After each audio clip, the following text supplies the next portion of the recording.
நமக்கு வெந்தயக்கீரை இவ்வளோ கிடச்சிருக்குப்பா.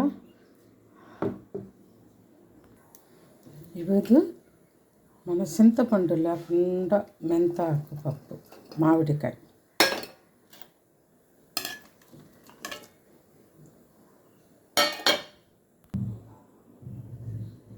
మట్టి,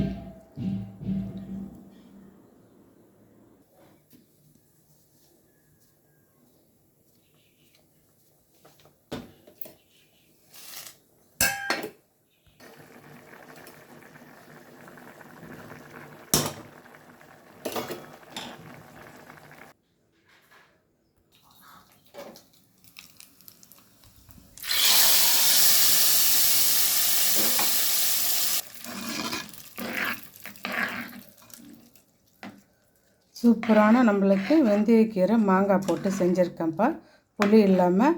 இது எல்லாம் நினைப்போம் கோல்டுன்ட்டு, நரம்பு தளர்ச்சிக்கு இந்த வெந்தயக்கீரை அவ்வளவும் மருத்துவமான ஒரு குணம்ப்பா. நீங்களும் இப்படி செய்யுங்க, சாப்பிடுங்க. Thank you friend.